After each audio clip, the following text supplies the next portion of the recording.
Welcome to A Little Cup of Sea, kicking off a series of cooking on the beach. But first we need to start with how to light a fire. So come with me, let's light a fire on the beach.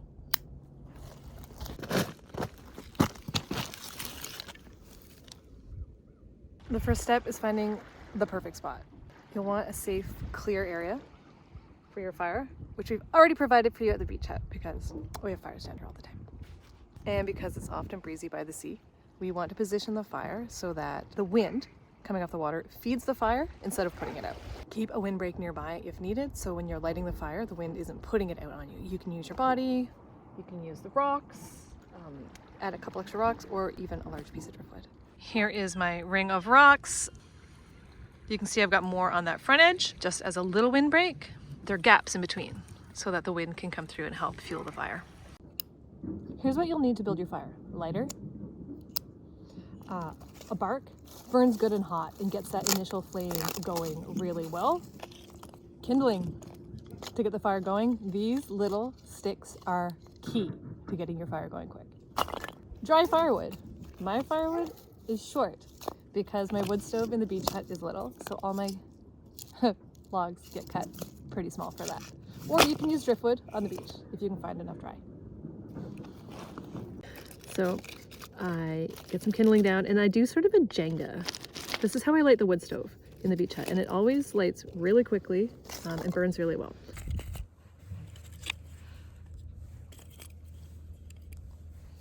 Then I add a second layer in the opposite direction, giving lots of space so that we get lots of airflow to get the flames growing in there real quick. Then the bark. Add bark for extra heat, and then keep doing your Jenga with bark in between.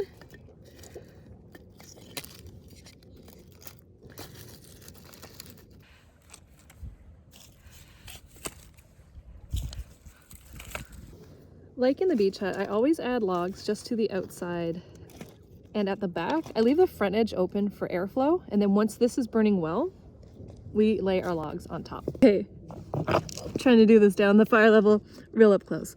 Next is the fun part. We're gonna light the bark. So a Zippo's really good in Newfoundland where it's windy to get in there. Here we go. Get that bark lit. You can even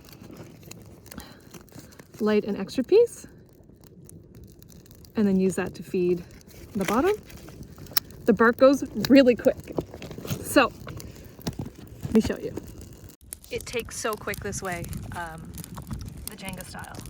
You can keep feeding it a little with the kindling in the Jenga style. I've got this extra big piece of bark left over. Just gonna lay that on there. Look at this, that took so quick. The Jenga style kindling, having dry kindling and dry bark, is key here to getting this to go real nice and quick. But I give it a few minutes. Once that kindling gets burning, the bark is burned off and the kindling is doing its thing, then we can start adding some logs. Our kindling is going fabulously. Next, carefully, get a log on there. If you have some birch logs, fire those on first because that nice dry bark will help ignite those logs. Honestly, that's it. Bark, dry splits, dry bark, and some dry logs. Looking for your wind direction, building a little bit of windbreak if you need it. Once the kindling gets going really well, get those logs on. Next time, I'm going to show you how to boil a pot of water for a cup of tea by the sea.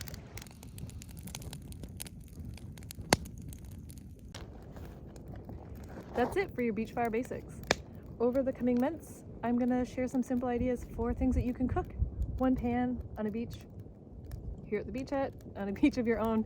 I'm gonna bring in some friends to share their stories and share some recipes with us. If you're ready for your own beach fire adventures, you can book a visit to A Little Cup of Sea. Don't forget to like, comment, and share. That's a new thing for me. Like, comment, share, subscribe. Also, Let me know what you'd like to see cooked on the beach. That's cool. I've got a few ideas, but I'd like to hear what you want to hear. What do you want to see cooked on the beach? Thanks for watching. I'll see you by the fire.